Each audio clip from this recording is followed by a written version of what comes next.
Good evening and welcome to tonight's episode of Behind the Badge. I'm Jason Ross and I'll be your host for the evening. Tonight we're going to be talking about holiday safety, and with me tonight I have two very special guests. I have Sergeant Tom Lorenz of the Glendale Police Department from our Public Information Office, and I have Captain Tom Probst from the Glendale Fire Department. We're going to be talking about quite a few things tonight: identity theft, holiday-related safety issues, fire-related safety issues. But before we get into that, we're going to have just a few minutes here where you guys are going to have a chance to introduce yourselves. Sergeant Tom Lorenz, why don't you start us off and tell the viewers at home a little about yourself? Well, I've been a member of the Glendale Police Department for about 24 years. Been a sergeant for a little over 10 years.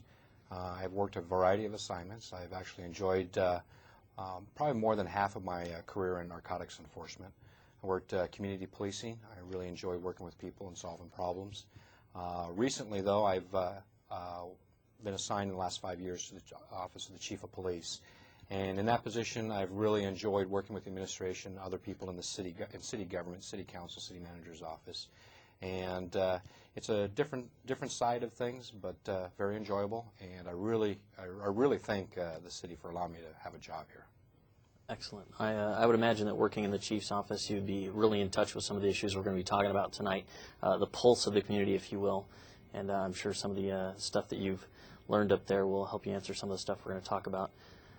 Captain Tom Probst, why don't you tell the viewers at home a little about yourself, sir? Sure. Thank you, Jason. As Sergeant Lorenz indicated, his term, I was also hired in 1982, starting my nearly 25th year on the Glendale Fire Department. Worked up through the ranks, firefighter, engineer, captain. And as an engineer, worked in our Fire Prevention Bureau for a period of a couple of years as a hazardous materials inspector, working exclusively with the public and business community. Promoted to captain approximately 2 years ago, and as of April 1st, I was transitioned in the office of the Public Information Officer. In that capacity, I'm working very closely with city management as a liaison between fire division and city staff, police as well, and I enjoy the job. Thank you. Great. Thanks for being on the show. Before we get too far ahead of ourselves, I'd like to remind everyone at home watching that this is a live call-in show. The phone number is going to be 818-548-3344. We'd encourage you to call if you have any questions at all about holiday safety or any of the topics that come up tonight in our conversation or any of the videos that we're going to show. Let's start it off by talking a little bit about identity theft, Sergeant Lorenz. Christmas time's here, a lot of shopping is going on, a lot of money is being spent, credit card bills are being obtained in the mail, people are spending, and there's that potential for identity theft to occur.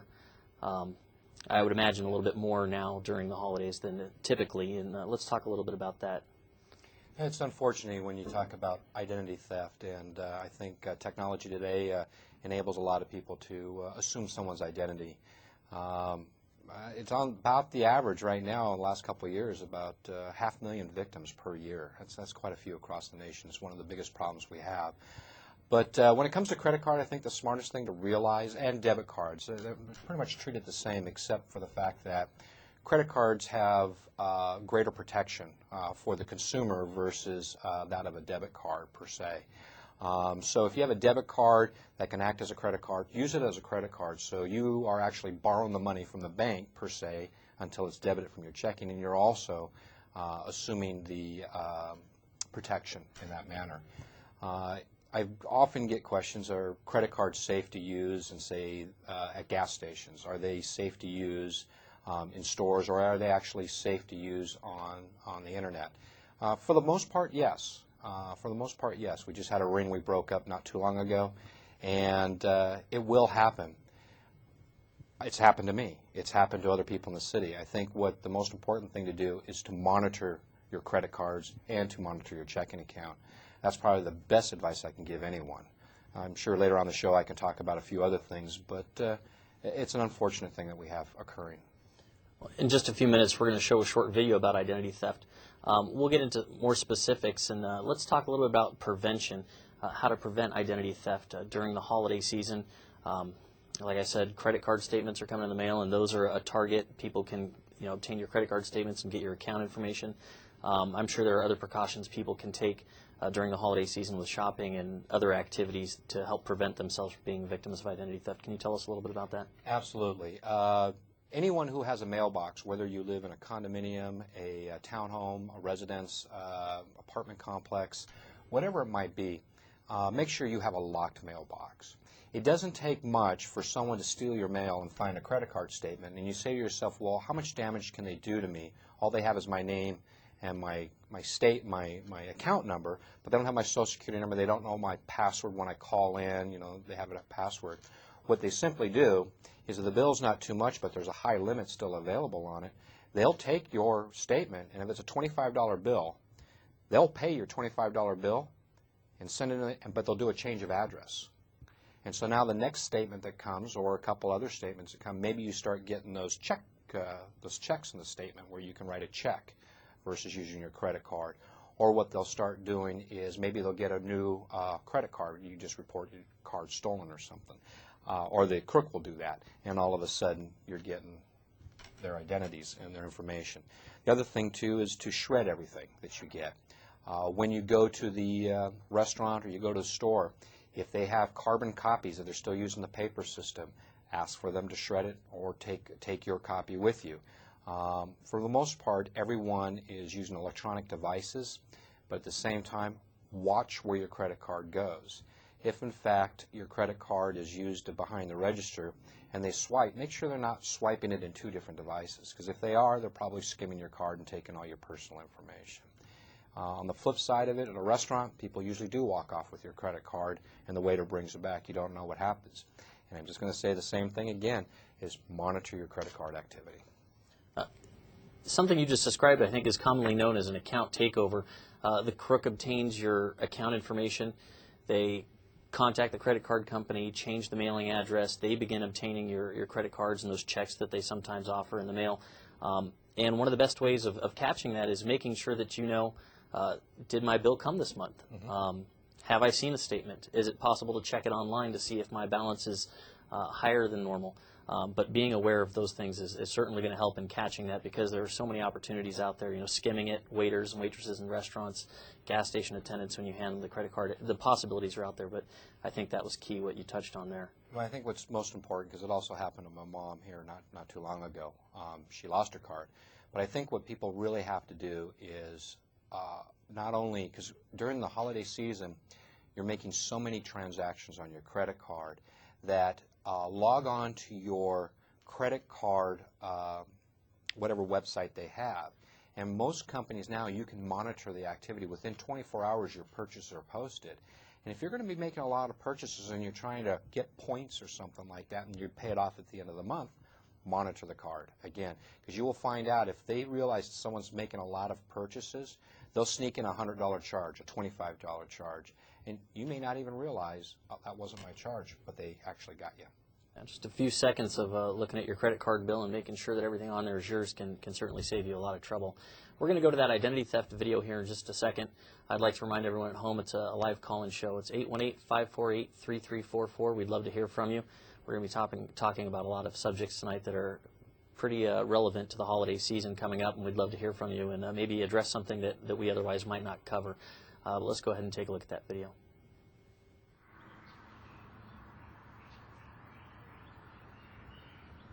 The fastest growing crime trend in the United States today is identity theft. All a thief needs is a few pieces of your personal information to open an account in your name. Common ways thieves can get your financial information are account statements and credit card applications discarded in the trash, phishing schemes in which thieves pose as legitimate businesses and request confirmation of your information, and credit cards scanned at gas stations, ATMs, and retail stores.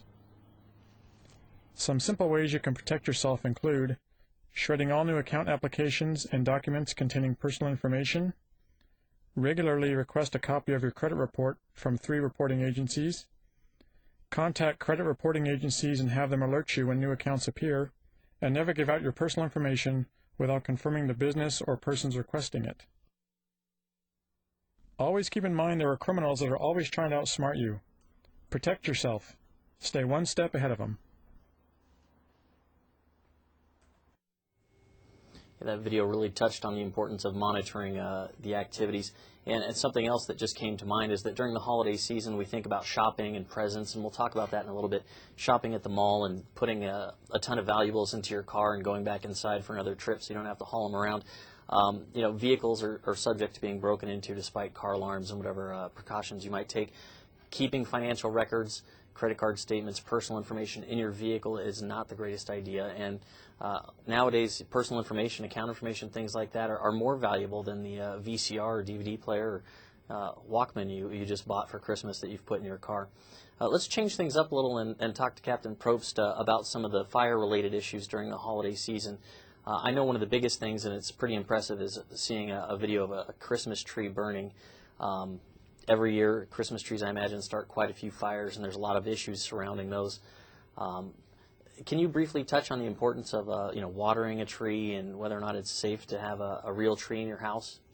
Yeah, watering is critical, and we need to remember that the trees you buy in your local Christmas tree lot were generally cut 4 to 6 weeks prior to even arriving at the lot. So they've already had time to dry out on the lot. And once you buy the tree, a real tree, you want to check the water daily, make sure that water is in the bowl at the bottom of the tree, or even choose to buy an artificial tree. There's so many artificial trees out there that actually look real, even with a scent. So we'd encourage artificial trees if you're interested in that. And they can retain their lively look for many years. I mean, they've really improved the quality, and they're attractive looking trees. I think we have a short video of a Christmas tree burning, and we're going to go ahead and take a look at that. While the video's on, if you could explain the importance of where it's placed in the house maybe, and how many strands of lights are safe to put on a tree. Yeah, as you see, this tree's burning. They burn very rapidly. If it's a new tree or an older tree, even an artificial tree. But what you want to do is place a tree at least 3 feet away from any floor furnace or heat source, including candles. Regarding lights onto a tree, you want to have UL listed approved lights, indoor lights on the tree, and generally not have more than 3 strands attached to each other placed on the tree. As you can see here, it's burning very quick. We're about 40 seconds and the tree is generally destroyed there and progressing on the rest of the room. The fire is going to advance quickly here. They're going to put it out real fast, but this can progress very fast, and by the time we'd arrive on scene, that room or house would be well involved in fire. That's pretty amazing. And that took place in the course of a minute. I imagine that even with the dedicated firefighters we have and the numerous stations throughout the city, the response time would probably exceed a minute. And you add to that how long it burns before someone calls us for you to respond. That's pretty amazing. In a few minutes, we'll talk about smoke detectors. It sounded like I heard one going off during that video. We'll show a short video on household fires and smoke detectors. But let's talk a little bit about the fire response. We just talked about, that took place in a minute and how long it takes the firefighters to get there, and driving code 3, lights and sirens responding to those fires, and the importance of pulling over to the right. I would imagine you've seen a number of accidents and other incidents caused by people not yielding. Do you want to touch a little bit on that? Yeah, it's very important. We have a saying that's pull to the right for sirens and lights. Very critical. Every delay we have on a response is going to delay us getting to a call, medical or fire related. As you see, these fires advance very quickly. Medical issues advance very quickly. So we just ask the public, if they see the sirens or hear the sirens or see the lights, please pull the right, let the fire traffic through, and get to the emergency we need to get to. We have a short video on that, and we'll go to that here in just a second. I recall an incident where I actually saw a fire engine rolling with its lights and sirens, and a vehicle didn't yield to it and created quite a hellacious accident. And I talked to some of the firefighters involved, and they were actually responding to a medical call where a young child had fallen and hurt his head, and he was in need of medical assistance rather quickly. And it adds precious minutes onto there when people aren't pulling over to the right, and it can cause accidents. Before we go to the video, I'd like to remind everyone it's a live call-in show. The phone number is 818-548-3344. We'd love to hear from you and address your questions. But for now, we'll go ahead and take a look at that video on pulling over to the right.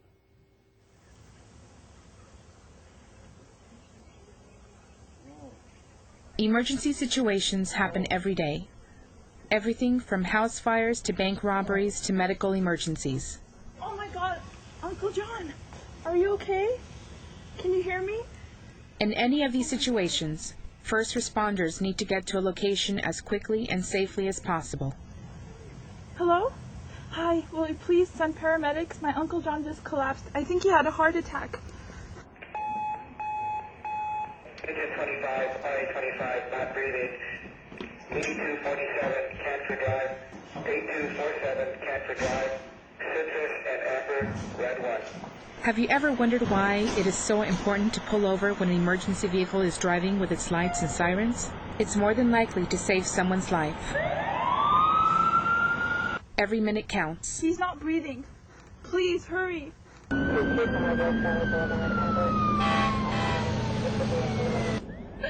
Oh, that sounds like so much fun. Sounds good. So what time shall we meet? Oh, that early? Why don't we go later? All right. But, oh shoot, oh my gosh.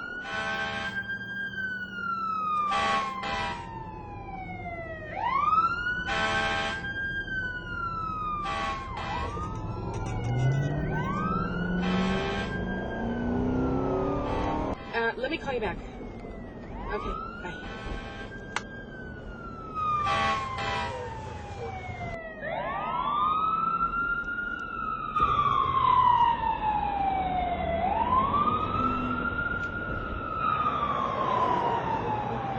Please pull over when you see lights and sirens while driving. If you don't, it may cost someone their life, and chances are you may get an expensive ticket.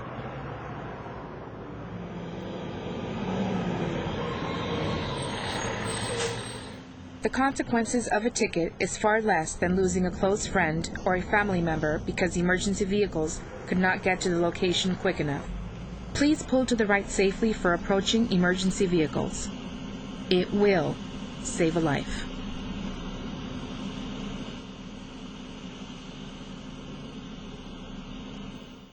That's a really powerful video there.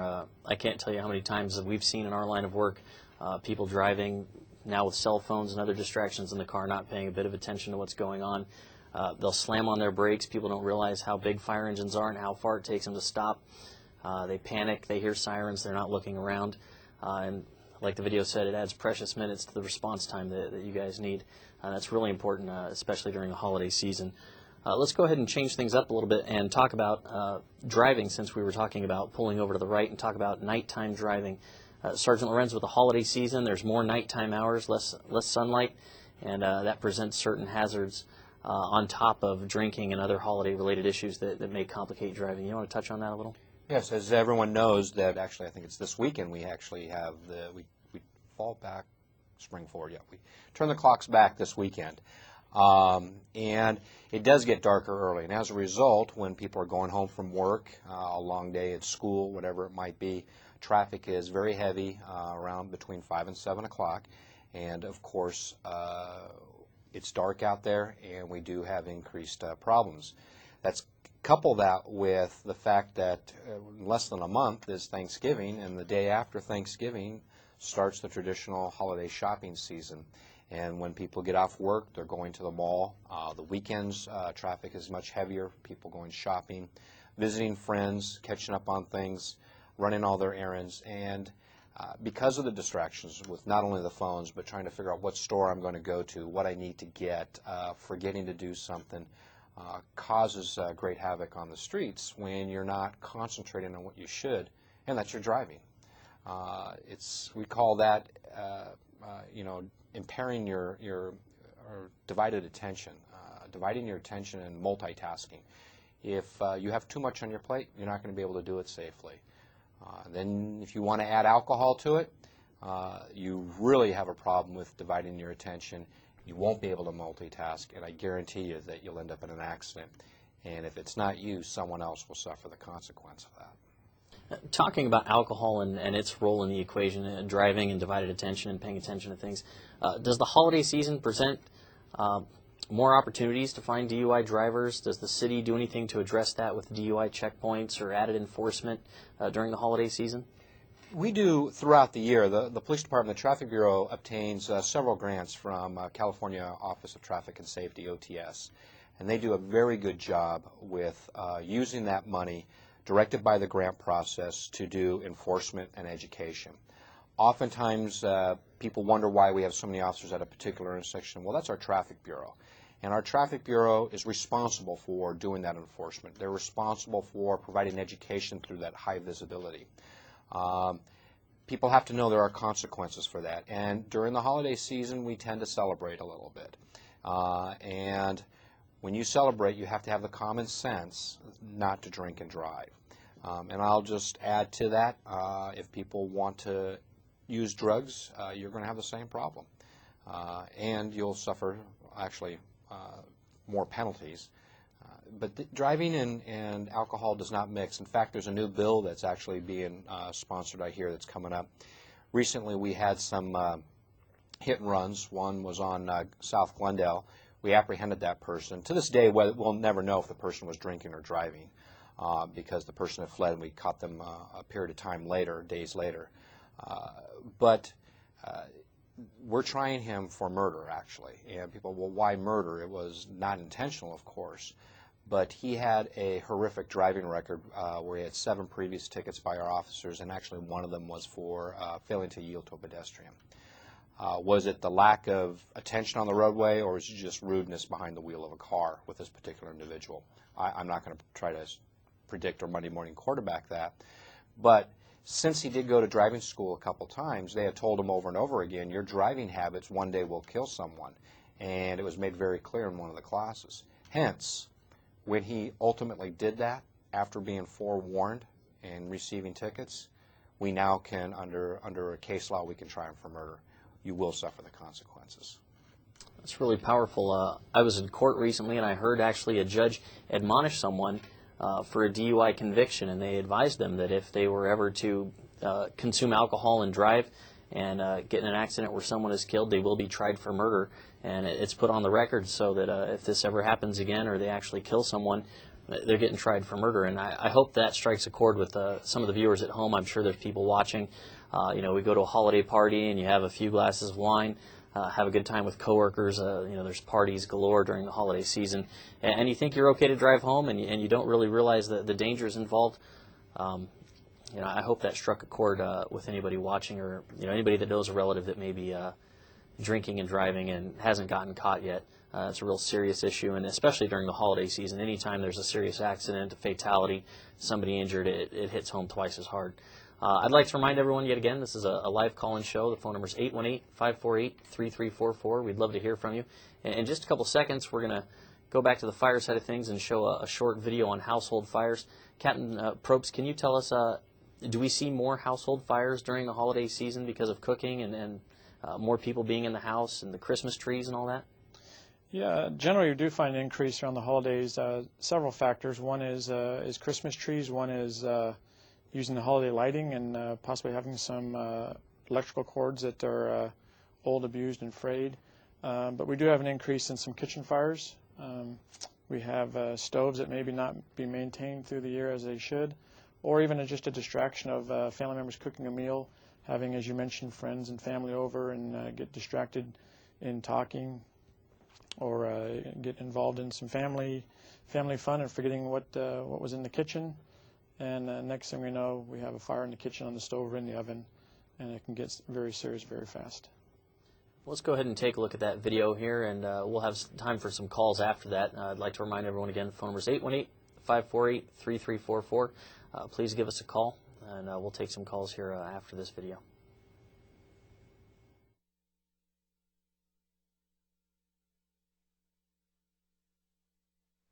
Hi, I'm Captain Bill Lynch with the Glendale Fire Department. The holidays are a time when family and friends gather together to celebrate the season. We'd like to remind you of some simple tips to protect your family from an unexpected tragedy. Captain Carlos Guerrero from Fire Station 27 will demonstrate some of the simple steps you can take in your home. Hello and welcome to Fire Station 27's kitchen. I'm here to talk about holiday safety around the kitchen specifically because we all love to eat during the holidays, and nothing better than having a nice, well-prepared, safe holiday meal. One of the things that many times as firefighters we go on as far as calls is concerned is we have oven fires. What are the main causes of oven fires? Two things. One, sometimes people will have stuff in their oven that they forgot they placed in there a while back ago.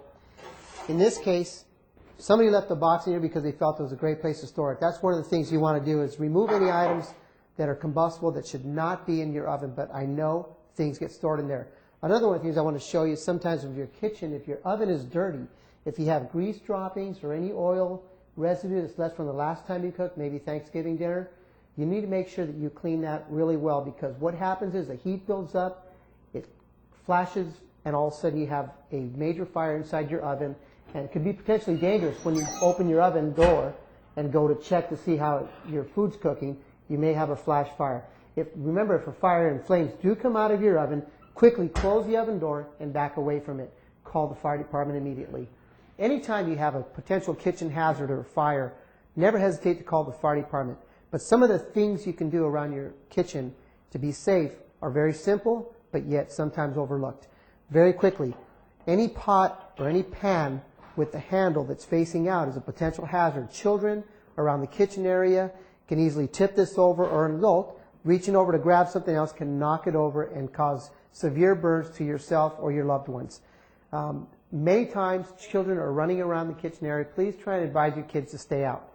Another thing, if you're cooking and you have towels or rags or anything hanging close to the burners, please remove them and put them in a safe location. We also advise that anytime you do cook that you use hot gloves or some kind of mitts to keep you from getting burned. Never use any pots or pans that are missing handles. Like in this case, this one doesn't have a handle at all. This is very unsafe. Also, make sure that when you open your lid, you turn the lid away from you so that none of the steam coming up will burn your face. And also make sure that when you are cooking, that you wear short sleeve clothing. Anything that's long, that's draping, can easily catch fire if you reach over and the flame can catch it, and before you know it, you have bigger problems than just cooking your dinner. Here's another thing. You have a fire. Fire breaks out on your pot or pan. Two things you can do. One, grab a lid very quickly, come in from the side. If the flames are over the pan, just like that. By doing that, you extinguish the fire by removing the oxygen from the flames. Another way of doing it is using baking soda. Keep baking soda close by. If you have a fire in your pan, pour some baking soda on it, and what it does is it causes a chemical chain reaction that will cause the fire to stop burning. So it'll smother it, and it'll put the fire out. Now, it ruins your meal, but your home's safe. Here's another thing, again, like a reminder, your pots and pans, make sure you turn them in. Keep them turned in at all times. All right? Keep it on your stove. Make sure that if you're the cook, pay attention to what you're doing so that you ensure you have a nice, safe meal. And one last thing, well, actually two things I'm going to talk about. One of them, very importantly, keep a fire extinguisher close by. If you've never used an extinguisher, they're quite simple. Pull the pin, number one. The minute you pull the pin, go ahead and take the nozzle out. Aim it towards the area where the fire is. Now, the base of the fire is what you're aiming for. You squeeze the handle. Once you squeeze the handle, then you sweep back and forth until the fire's out. Small fire extinguishers are for small fires. If the fire gets too large or gets out of control and it's too dangerous for you, please evacuate your home, evacuate your family, and wait for the fire department in front of your house. Thank you, and have a safe, happy holiday season. Thanks for those great tips. One of the most important items we can have in our homes to prevent a tragedy is a working smoke alarm. The importance of a smoke alarm cannot be underestimated. Let's check back with Captain Guerrero for more details. I'm here to give you a very important safety message. The message of smoke detectors. Smoke detectors save lives. They will provide you the few precious minutes you will need to get out in case of a fire. Remember, when you sleep at night, this never sleeps. 24 hours a day, 7 days a week, 365 days a year, this smoke detector will protect you and watch over your family. I had a personal tragedy in my family where they didn't have smoke detectors, and a few people in my family perished. I don't want this to happen to anybody else. All you have to do is look at the smoke detector, and the button on the front will tell you, push to test. Once you hear the audible alarm, it lets you know that the smoke detector is operating and functioning properly.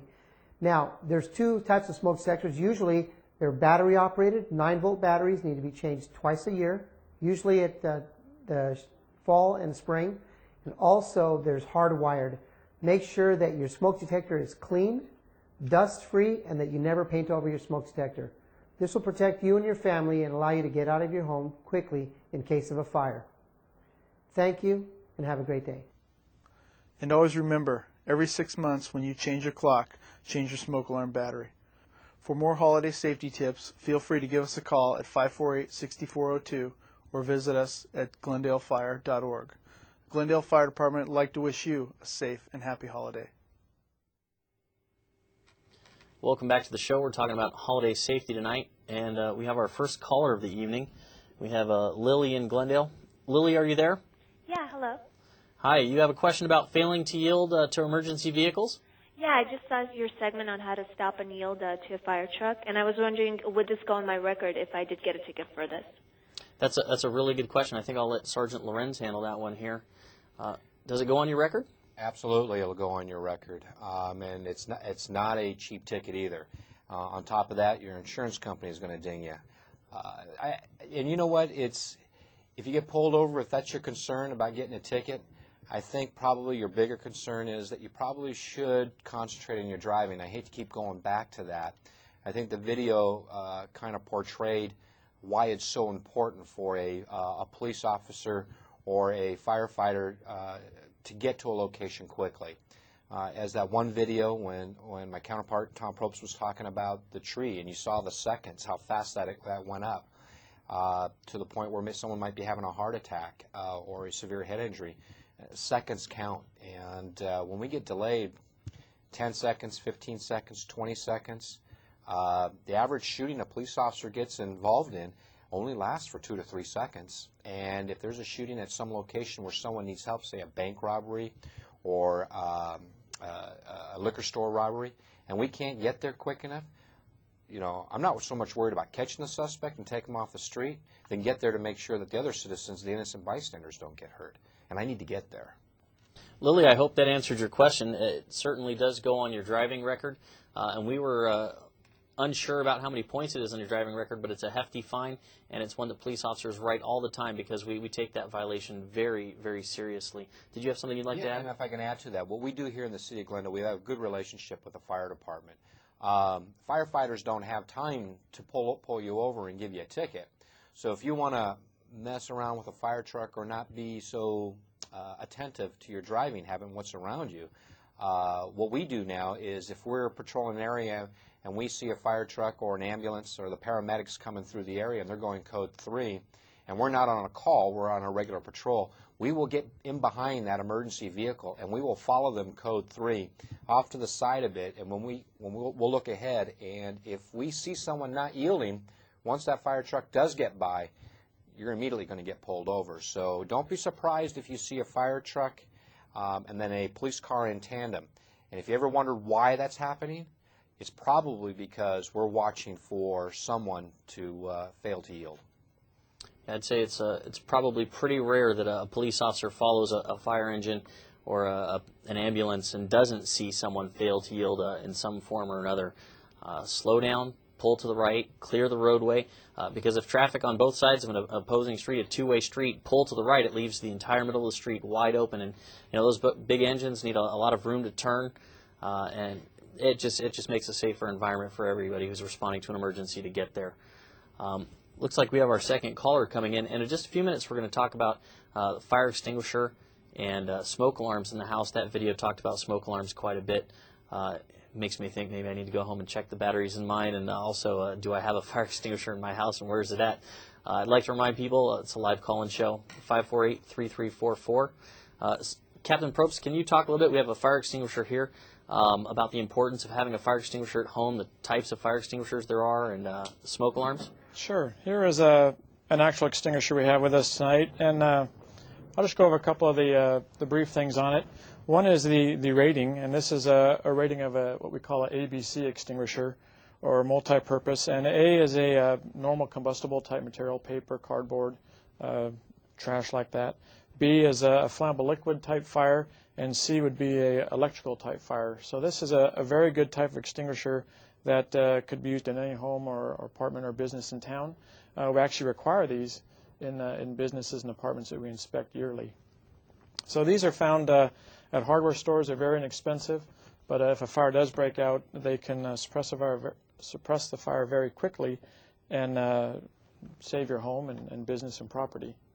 Now, are those things pretty easy to operate? I mean, it's got a tag hanging off of it. It's got several paragraphs of instructions on there on the backside what to be concerned with.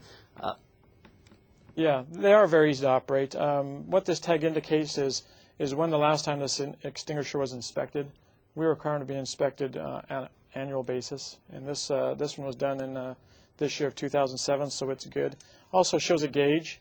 The gauge indicates the pressure of the extinguisher, so if a user was to use it and they see the yellow arrow in the pressure area, they know it's good to use. But it's very simple. We use an acronym of PASS, P-A-S-S.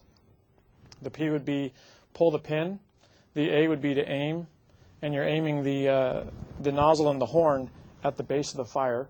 We're going to squeeze the handle and we're going to sweep the nozzle back and forth at the base of the fire. PASS, P-A-S-S, very simple to use, very inexpensive, but can save your property very easily. Now, for the viewers at home who caught the beginning of that, there's three types. There's an A, B, and C type fires, and what it will address. I would imagine getting one that says A, B, C on the side is going to be pretty good for fires in the home and addressing all the needs. Yeah, these are most common. There's also a Class D fire, but that's a flammable metal, and those are not real common. But your ABC is the most universal, and that's what we recommend. That's great. We've got another caller. We have Petros with a question about shopping at the Glendale Galleria. Petros, are you there? Yes. What's your question about the Glendale Galleria? I'd just like to know what precautions can be taken while shopping or in and around the Galleria during the holidays. Okay. That's a really good question, and I'll go ahead and field that one. I'm currently assigned to the Glendale Galleria in our downtown policing unit. We see a lot of problems with vehicles being burglarized. We don't see a lot of problems, but that tends to be the biggest problem. I better catch myself there. There's a great deal of security there, private security. They do a great job. There's a whole detail of officers that are assigned there on a full-time basis. We work plain clothes, so you may not see us all the time. We also work in uniform. And we patrol the parking structures. We keep an eye out for people in the mall who are looking to take advantage of shoppers who aren't paying attention. There's several things you probably want to be concerned with. The first one's valuables in cars and securing your vehicle. There's nothing worse than spending hundreds of dollars and getting tired in the mall and coming out and your car's not there. And you have to call someone to come pick you up, and you have to report it to the police, and it's because you left the keys in the ignition, you left the window down. Secondly, would be locking it up, making sure that there's no valuables in sight. You don't want your shopping stuff sitting on a seat. You don't want people to see you walk out of the Apple store with 3 new computers for your kids and sit them on the back seat in plain view because a broken window and several seconds later and you're going to be out thousands of dollars. The most important thing is paying attention to your surroundings. We have people routinely leave their wallets behind, leave their credit cards behind, and like we talked about, with identity theft.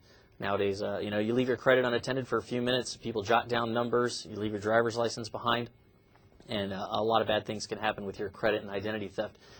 Those are the big problems. We have, like I said, a detail of officers that work there to address these problems. Other than that, it's a pretty good place to shop. It's pretty safe. I shop there myself. Sergeant Lorenz, did you have anything you wanted to add? There's a lot of high-end stores, and I think that be aware of your surroundings when you're walking into and out of. Remember where you're parked. If you decide to go buy your significant other something really, really expensive, there are people that like to prey upon people. They may not commit a theft or an act there, but they may try to follow you home and maybe try to identify where you live. So if you buy a very nice piece of jewelry or a very expensive watch, or say, hey, it's the season and it's time to get engaged, and you buy an engagement ring, just be aware of your surroundings. The great thing about it is the Galleria has a great security group there. We do have the officers there. There are a lot of cameras there too. But cameras don't necessarily prevent crimes. They help us solve the crimes. But I think you'll start seeing some changes where we might monitor cameras 24/7, the police. I'm not talking about the securities cameras themselves. But be aware of your surroundings when walking to and from your car. Know who's behind you and who's in front of you. Captain Probst, did you have something you'd like to add? Yeah, just with the Galleria shopping malls, there's a lot of people during the holiday season in these malls. And always be aware of where you are in the mall and where the exits are in the mall. It sounds rather simple, rather easy to know where the doors are, but you can get disoriented and confused in there with the large amounts of people and the vast area that the stores have. So just as you're walking, be cognizant of where the closest exits are in case you need to exit in an emergency. That's really good advice. Petros, thanks for the call. We're going to go to a short public service announcement here in just a second. Before we do, I'd like to remind everyone we may have time for a few more callers after that. The phone number is 818-548-3344. Give us a call. We still got time for a few more calls, and we got another video we'll show after that. According to a Harvard study, the use of cell phones by drivers may result in over 2,600 deaths or 330,000 moderate to critical injuries each year in the United States. If you have to use a cell phone while driving, use it in a safe and responsible manner. Don't engage in distracting conversations. If available, use a hands-free device. I'm Glendale Police Chief Randy Adams. When you're crossing the street, please remember these 3 steps. Wait, watch, and walk. Walk defensively. It may save your life.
Did you know that over 60% of pedestrian vehicle accidents occur after dark? In order to better see pedestrians, the City of Glendale has installed in-roadway warning lights to let drivers know someone is crossing the street. When you see these flashing lights, please slow down and stop your vehicle until the pedestrian has completely crossed the street. I'm Glendale Police Chief Randy Adams. When you're crossing the street, please remember these 3 steps. Wait, watch, and walk. And please walk defensively. It may save your life. The holiday season is now upon us, which means the return of all sorts of family traditions, including special dishes and activities. The Glendale Fire Department is encouraging all Glendale residents to start another family tradition, making sure your holiday celebrations are fire safe. The following items should be of concern during this festive time of year. Christmas trees. Place trees away from fireplaces, exits, and heat sources. Be sure to add water daily to keep your tree as fresh as possible. Candles. Put them in stable candle holders, and please remember to extinguish all candles when leaving the room or going to sleep. Holiday lights. Only use lights that have the seal of an independent laboratory. Check the cords for cracks and damaged sockets. Space heaters. Space heaters need space, so please don't place anything that can burn within 3 feet of a space heater. Fireplaces. Always check to ensure that the damper is open prior to lighting a fire, and be sure to burn only material appropriate for fireplaces. Never burn trash or paper in a fireplace. The Glendale Fire Department wishes you a very happy and joyous holiday season. And remember, fire safety never takes a holiday. Welcome back to the show. Tonight we're talking about holiday safety.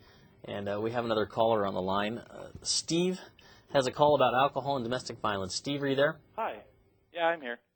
How are you doing? What's your question about alcohol and domestic violence? I was wondering, with all these parties going on and the celebrations, do you see an increase in domestic violence and, things like that happening? That's a really good question, and I thank you for calling in. We're going to let Sergeant Lorenz handle that call here. Sarge, do you see an increase in domestic violence and alcohol consumption? Yes, in fact, one time I was the supervisor of our assaults unit, and it's amazing during the holiday season how much violence goes up. And It doesn't necessarily have to do with just alcohol alone. I want to say it's substance abuse overall. In addition to that, there are strained marriages due to financial reasons too. There's all kinds of factors that come into it. And during the holiday season, we do see a lot of that. And then that just transitions into the fire department rolling on more calls. The domestic issues are probably one of the most dangerous situations a police officer gets involved in on a daily basis. It is also one of the instances where most police officers throughout the United States are actually killed in the line of duty. I don't want to say we have a big problem here in the city. We do see some increases, and I think people just have to be vigilant on how much they drink. And if they need to seek assistance in their relationship, we have some great programs with the YWCA. There are various outreach programs. New Horizons has a program. Salvation Army. I can just go on and on and on. The hospitals, we have 3 major hospitals in this community. There's a lot of people, including the churches, that can help. What happens when we have those incidents, it does burden us, and it does, the resources do become strained. That was a really good question, and we appreciate you calling in. Alcohol consumption and domestic violence is something some people might not think about, but that's just another holiday safety issue that we have to address.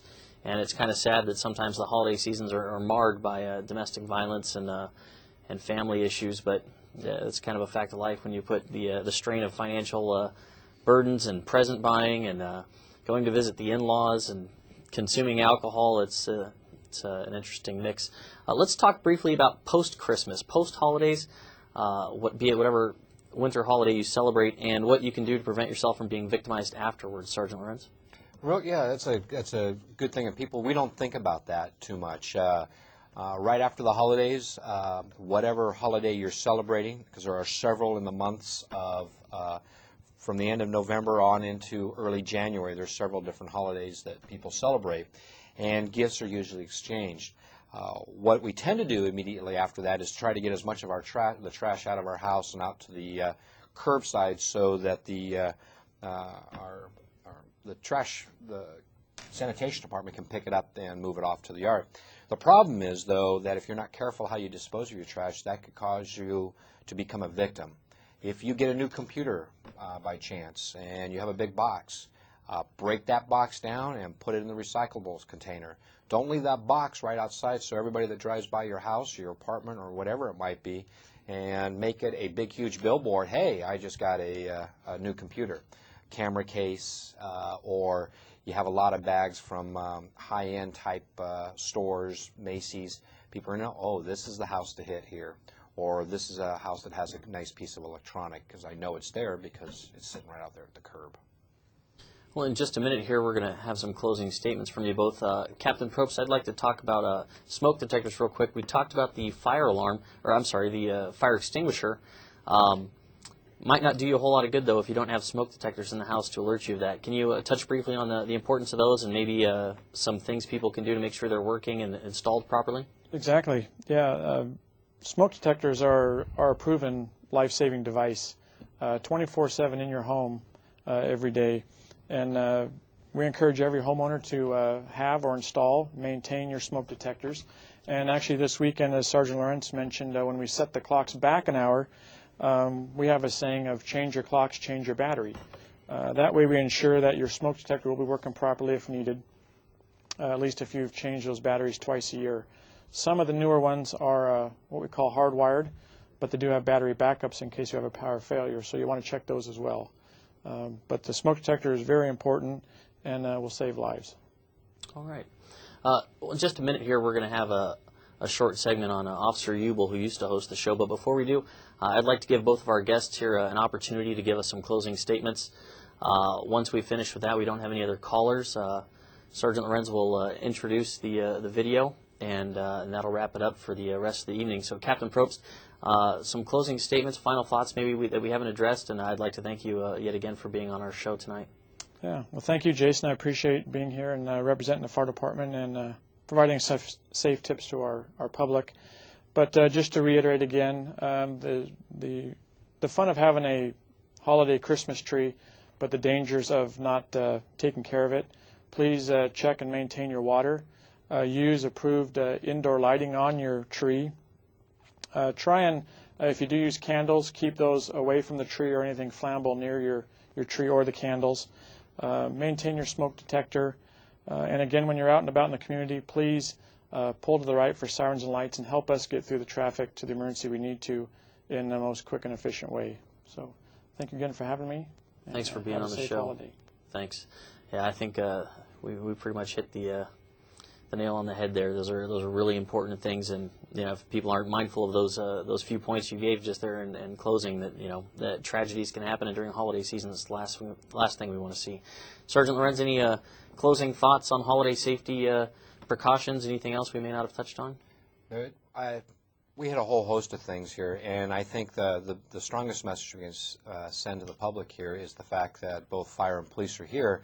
And I don't think people in the community realize when the holiday season comes that there's a whole bunch of work for the police department and fire department in regards to public safety, concern for fires, smoke detectors, kitchen fires, to personal identity theft, to putting out your trash carefully, to making sure your vehicle's secured, how you use your credit cards, etc. And I hope we offered something. If there's anything else that people would like to know, they can contact our community policing unit at 548-4015. And one of the things that we can offer during the holiday season, if you do have a bunch of valuables in the house for whatever holiday season or whatever might be under the tree, is ask for a home inspection. And we will send out one of our community service officers and actually walk around the property and talk to you about the shrubbery, if it's covering your windows, the types of locks you have on the door, lighting that you should have so when people walk up in the house that it activates. And it's all free, and we offer that service. And you can call Community Policing Unit 548-4015. Sergeant Lorenz, I want to thank you for being on the show tonight. We touched on a lot of subjects, and if anybody else has any other issues that we didn't address on the show, give the police department a call. There's a variety of extensions depending on your needs. If you call the general number 4840, it's 548-4840. They can direct you to whatever your issue entails. If you have any concerns with the shopping during the holiday season, feel free to call our downtown policing unit. It's 818-548-4033.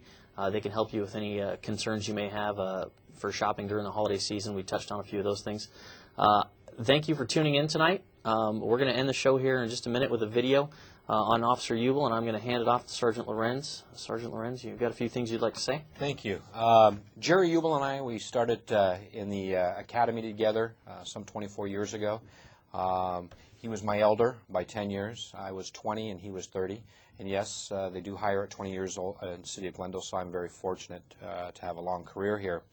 But on Friday, October 26th, Officer Jerry Ubel retired from the Glendale Police Department with 24 years of dedicated and distinguished service. In 1983, Jerry began his career with Glendale Police Department as a reserve police officer. The following year, he became a full-time police officer and graduated from Los Angeles County Sheriff's Academy, class number 224. Throughout his career, Jerry was assigned to Uniformed Services Division, Group A, the DOI team, the Special Enforcement Detail, Narcotics, and Intelligence. In 1998, he transferred to COPS, where he has remained for close to a decade. Most of Jerry's time in COPS was spent working District 15, earning him the nickname Mr. Montrose. Jerry was instrumental in creating the first Citizens Police Academy and served as host for the Emmy-winning television show G-Cops and Behind the Badge. And Jerry did that almost the entire time he was in COPS, 8 years until he turned it over to Jason. Throughout his career, Jerry has received many commendations for his dedication to the community. We wish Jerry much success and good health, and I'm being told that Jerry Ubel is actually he's watching the show. Can we take that? Yeah. Jerry, you there? Yeah, I'm here. How's it going? Oh, good. You know what? I'd just like to thank you, Tom, and the City of Glendale and the Glendale Police Department for a great career. Special thanks to Chief Randy Adams and our command staff for allowing me to be part of the GPD family. And I just wanted to say I couldn't have a better career. And I wanted to thank Montrose and the citizens of Glendale for helping me do a good job. And I just want to tell everybody out there, all the Glendale police officers, to be safe out there. And I couldn't be more proud to be working for a great city of the city of Glendale. So, again, thank you very much, and I'll still be around. So, thank you, Tom. Thank you, Jerry. Thanks a lot, Jerry, and I'm sure we'll see you around. I got to disconnect the phone call so we can show the video we have all made up for you.